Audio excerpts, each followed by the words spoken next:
Trabajo grupal de ciencias sociales. Integrantes: Kevin Achig, Jairo Caiza, Aaron Cervantes, Alexis Herrera, Kevin Hidalgo, Daniel Silva.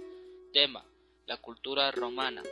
Mi nombre es Jairo Caiza y les voy a hablar sobre el desarrollo de la cultura romana. Se desarrolló en la península itálica durante el siglo VIII a.C. Roma es fundada en el año 753 a.C., a orillas del río Tíber. Al momento de hablar de su fundación se mezcla la historia y la leyenda, según la cual Roma fue fundada por dos hermanos gemelos, Rómulo y Remo, descendientes de un príncipe troyano llamado Eneas. Rómulo y Remo, abandonados en su infancia, fueron rescatados y criados por una loba. Según los historiadores, cuentan otra historia. A finales del siglo VII a.C., Roma fue conquistada por los etruscos, quienes pasaron a ser una élite aristocrática y monárquica. Estos reyes pertenecieron a una familia rica conocida como los Tarquinos. Los etruscos gobernaron Roma por más de 100 años. Durante este periodo aportaron muchos elementos de su cultura, convirtiendo la ciudad en una de las más ricas de la península. Periodos: la antigua civilización romana se extiende desde el 753 a.C. hasta el año 476 d.C., abarcando en consecuencia más de 1200 años divididos en tres periodos. Primer periodo: monarquía romana. Se desarrolló del año 753 a.C. hasta el 509 a.C. En este periodo gobernaron los reyes. Segundo periodo: república romana. Se desarrolló del año 509 a.C. al 29 AC. Este periodo gobernaron los cónsules. Tercer imperio romano. Se desarrolló en el año 29 AC al 473 DC. En este periodo gobernaron los emperadores. Mi nombre es Daniel Silva. Voy a hablar sobre la monarquía. Empieza desde 753 y termina el 509 a.C., durante la cual gobernaron 7 reyes. El primero fue Rómulo, quien llegó a unificar las 7 aldeas iniciales de Roma. Los 3 siguientes fueron los reyes Sabinos, Numa Pompilio, Tulio Hostilio y Ancomarcio, quienes se impusieron sobre los latinos, y los 3 últimos fueron los reyes etruscos, Taquino el Antiguo, Servio Tulo y Tarquino el Soberbio, quienes habían invadido el Asia y dominado Roma. En este periodo surgió la Asamblea y el Senado, que para finales del siglo VI a.C. formaron un sentir nacionalista romano en contra de los reyes de origen etrusco, el grado de producir una revuelta aristocrática que puso fin al dominio etrusco y la instauración de la República Romana. 2. La República. Comienza el 509 y termina el 27 a.C. Luego de la expulsión de los etruscos, la aristocracia o patriciado romano tomó el poder político. Se entabló la lucha entre patricios y plebeyos. Se consolidaron las instituciones republicanas, se produjeron sublevaciones de esclavos y se inició la expansión territorial de Roma por la península itálica, el Mediterráneo y Asia Menor. 3. El Imperio. Comienza el 27 a.C. y termina el 476 d.C., el cual llegó a ser el más extenso del mundo, al agregarse a los territorios anteriormente conquistados, la Dacia, actual Rumania, al sur de Gran Bretaña, Siria y Palestina. El imperio está encabezado por el príncipe, que era el máximo jefe militar y religioso, revestido con el título de emperador. Mi nombre es Kevin Achig y voy a hablar sobre las organizaciones de Roma. Organización social. Su unidad fundamental es la familia, que era de tipo patriarcal, en la que el pater familiar ejercía su autoridad sobre los miembros de la familia. Su organización política estaba constituida por un rey, quien gobernaba el reino junto a un senado. Además existían asambleas populares, llamadas comicios. Los principales grupos sociales eran patricios, constituían el pueblo, eran descendientes de las primeras familias que se instalaron en las ciudades. Ellos tuvieron el privilegio exclusivo de intervenir en las tareas del gobierno.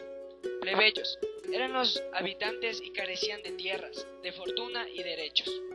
Clientes, hombres libres que no tenían fortuna. Esclavos. Los prisioneros de guerra servían a las familias patriarcas. Organización política. Los principales órganos de gobierno que regían en Roma fueron comicios, el Senado y los cónsules. Comicios. Asambleas populares conformadas por los ciudadanos. Senado, asamblea formada por 300 miembros llamados senadores, dirigían la política y la economía.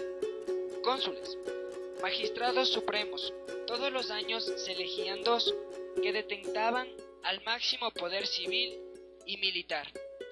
Además de los anteriores señalados, existían los prétores, encargados de administrar la justicia, censores, vigilaban lo moral, público y realizaban los censos de la población, édiles culturales, especie de alguaciles mayores, encargados del mantenimiento y el orden, cuestores, asistían a los cónsules y prétores en la administración de las finanzas.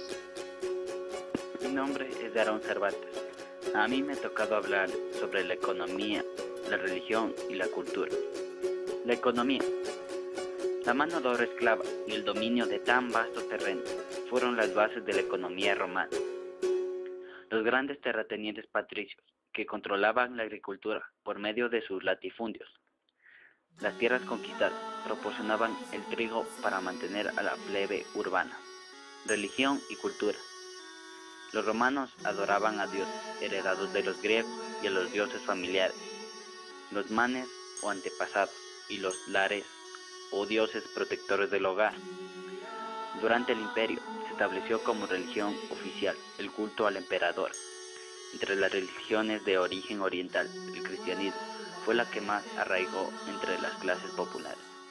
Al presentar la pobreza como virtud, daba esperanzas a la muchedumbre de pobres que poblaban las ciudades del imperio.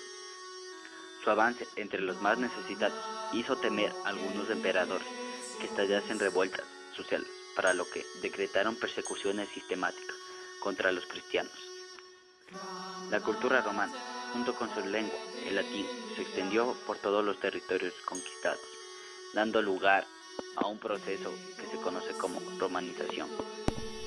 Mi nombre es Alexis Herrera y voy a hablar acerca del arte y derecho romano. El arte. La arquitectura romana adoptó elementos artísticos de los griegos y de los etruscos. El espíritu patriótico de los romanos los llevó a realizar grandes construcciones urbanas y obras de ingeniería.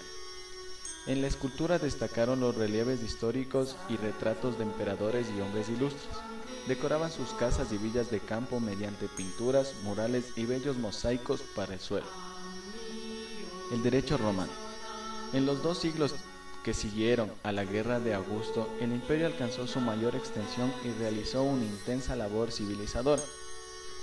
La cultura romana ya no quedó limitada a Roma e Italia, sino que extendió hasta las lejanas provincias fronterizas, dejando huellas imborrables.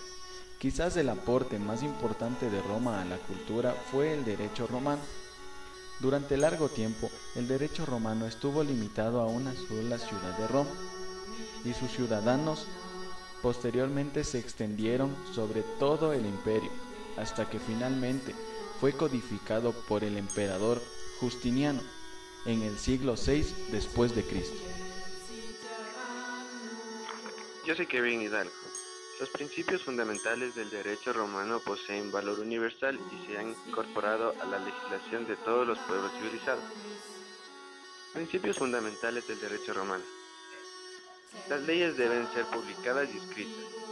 La ley debe proteger a la persona y a sus bienes. Las leyes deben considerar los derechos de la mujer. Una persona acusada debe ser considerada inocente mientras no sea comprobada su culpa. Personas de distinta posición económica y social pueden encontrar legítimo matrimonio. Todos los hombres son iguales ante la ley.